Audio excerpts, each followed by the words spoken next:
You're listening to Spreaker Web Radio. Hey, good morning, everybody. Today is Friday, October the 12th, 2012, and I hope you have all having a happy Friday.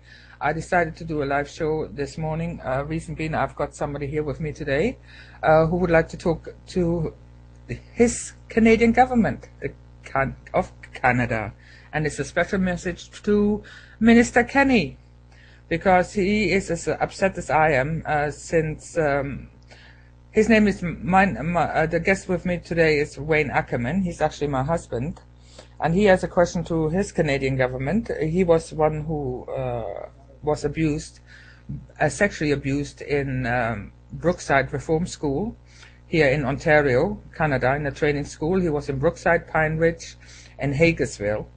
And if you would like to look at the website, or what actually was going on, just Google Brookside Sexual Abuse, Ontario, Canada, and there is a write-up where it actually said dozens of boys sent to now defunctional provincial and it's actually an international justice website.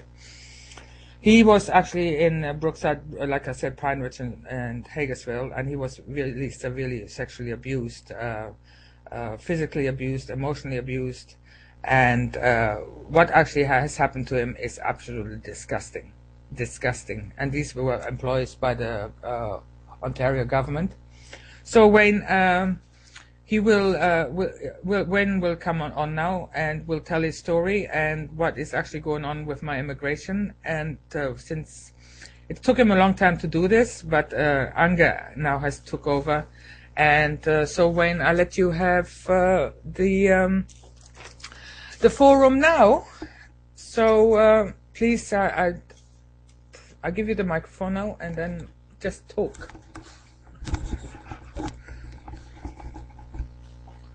Yes, the time has come.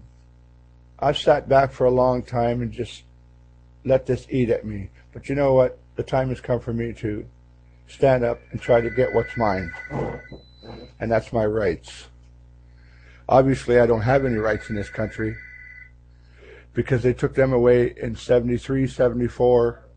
They abused the living daylights out of me. They had us in holes dug in the ground for days upon days, sometimes weeks, to beat the living daylights out of you. They tried to break you, and if you couldn't be broken, they just continued it.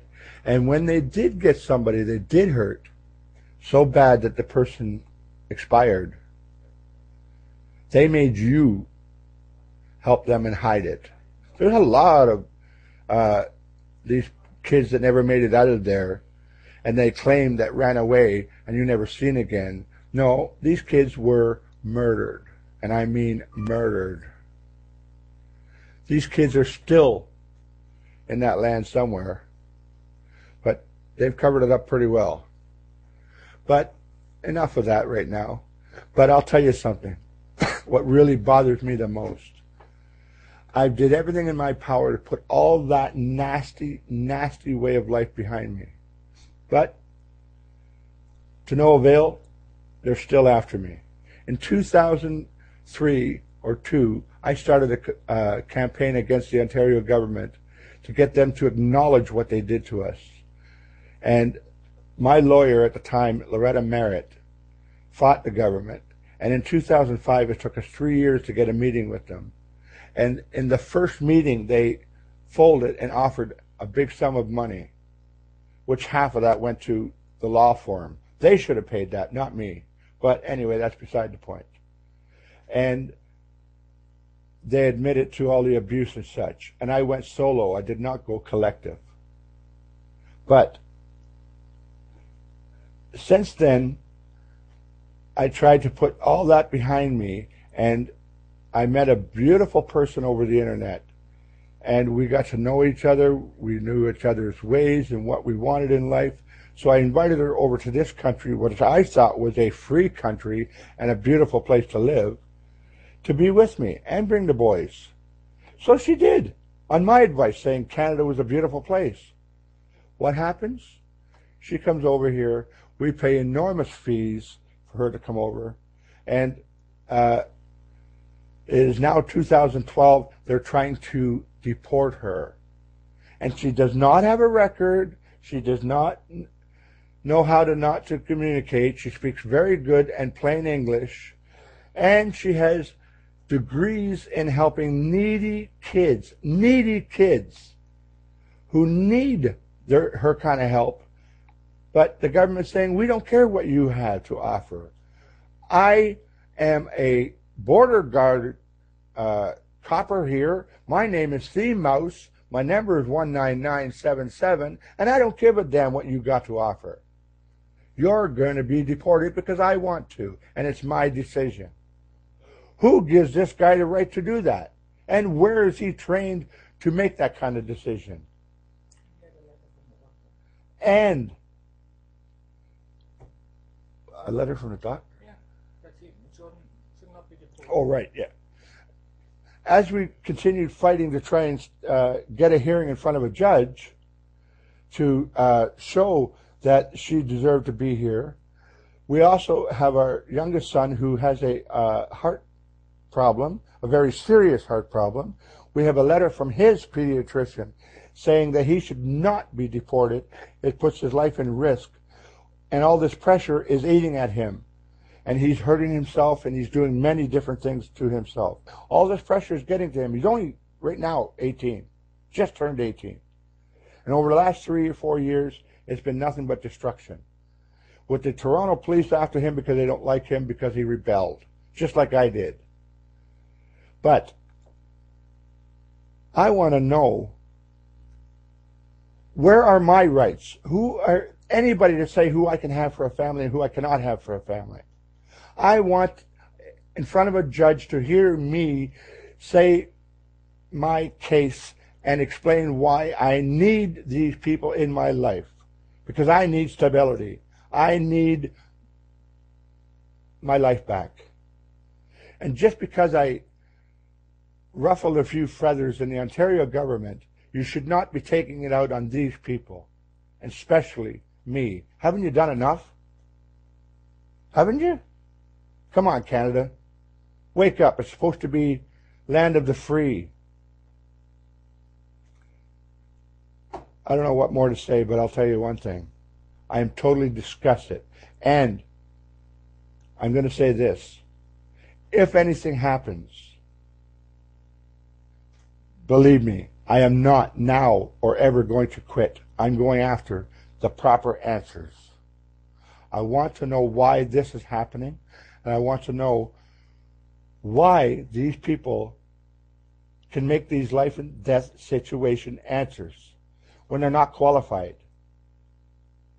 And if you want to get a hold of me, feel free to call me at any time at 647-648-8984. Please, I'd be more than interested to hear from anyone. And if anybody knows of anybody who wants to help me legally, because I don't know the legal ramifications of getting through this, if anybody wants to help me and my family, I'd be more than happy to talk to them. But this is a life and death situation. I do not need pranksters, and this is not a joke. And I'm at my wit's end. I'm not going to be responsible for what I do from here on in. So there's no more I can say right now. Thank you.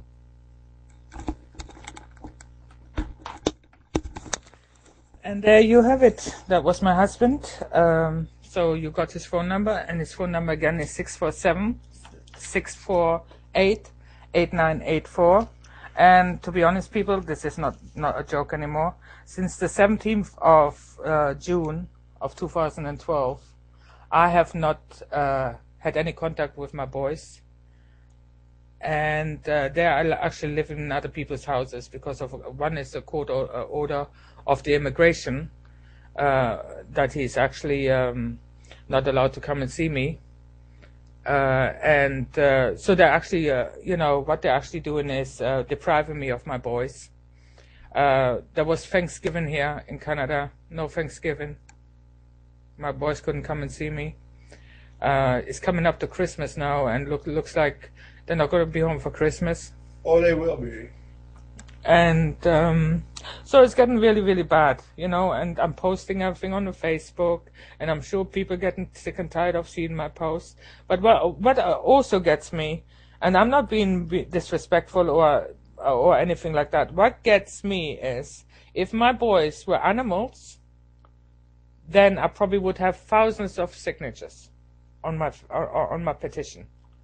But because they're two boys and it's about immigration and all this and that, and people are thinking, oh, another illegal people in Canada. Hang on, my husband wants to say something. Hold on.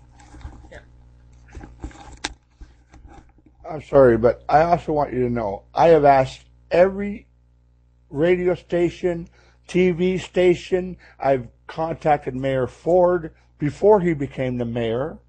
I have contacted the Prime Minister's office and the Ministry of Immigration's office. I have tried everybody. Not a soul has ever answered me. And they say I'm a Canadian. They're supposed to care about my rights in this country. Why hasn't anybody called me back? Haven't they got the bloody guts to deal with their own Canadians? My father had guts when he went over to World War II and fought the war for this country. And my grandfather. Both of them. And my uncles. I would go if it was necessary. So come on, people. If you really care about life, get off your ass and help. Thank you.